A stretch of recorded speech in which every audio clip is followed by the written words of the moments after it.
Thanks, Reyes. Good morning. It's 7 o'clock on the dot. A toddler from southwestern Alberta is still missing this hour, and an Amber Alert remains in place. This is an Amber Alert. Please listen carefully. 2-year-old Haley Dunbar Blanchette was abducted by an unknown person early Monday morning from the town of Blairmore, Alberta, not far from the BC border. She is described as Caucasian with light brown straight hair with bangs and brown eyes. The suspect vehicle is a newer model white van with a large rear antenna and a flag attached. Highway signs across the province have been activated with information since the Amber Alert was issued yesterday. The search has expanded to BC, Saskatchewan, and Montana. RCMP confirmed the girl's 27-year-old father was found dead in the family home in Blairmore. Anyone with information is asked to contact police.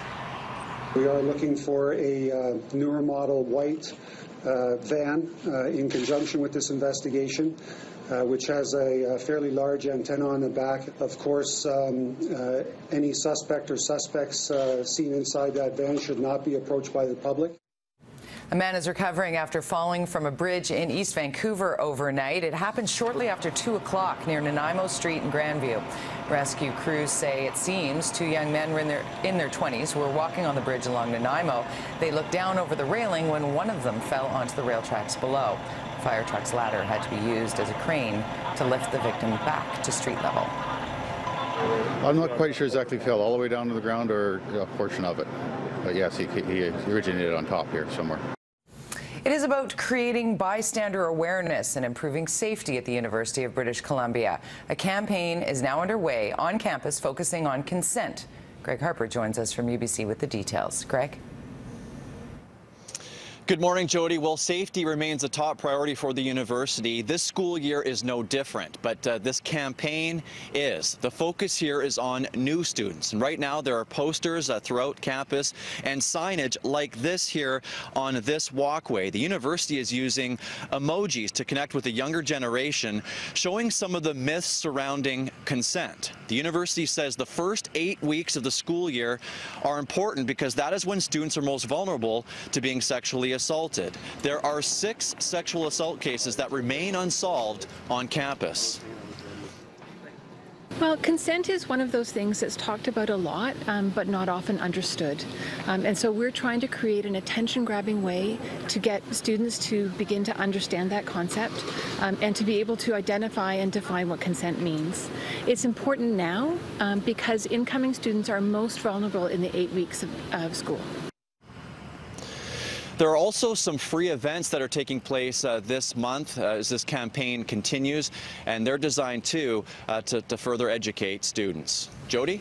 All right, thanks so much for the update. Greg Harper reporting for us from UBC this morning. Influenza experts are looking for more family doctors and nurses in the community to help them evaluate this year's vaccine.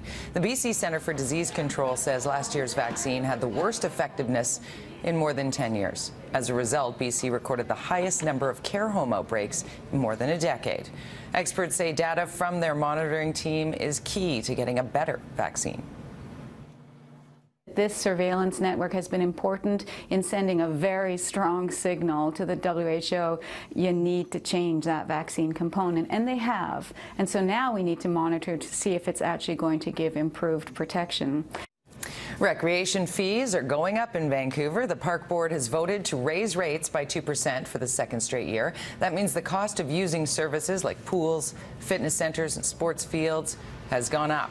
Annual passes have also increased by $8, but the actual rate hikes took effect at the beginning of this month following a decision from the Park Board's general manager. Toronto Mayor John Tory says his city will not bid to host the 2024 Summer Olympics, but Tory is leaving the door open to having Toronto host other large events in the future. Today was the deadline to submit a letter of interest to the IOC to register as a potential host candidate. Talk of making a bid emerged as excitement built around the summer's Pan Am Games, hosted by Toronto. It's reported that the decision was based on a lack of firm support from the province and lukewarm enthusiasm from potential sponsors. And I believe that one day, Toronto will be a great venue for the Olympic Games, but not in 2024. Again, let me be clear. I am not saying no to the Olympics. I am saying not this time. 7:05. You know what that Olympic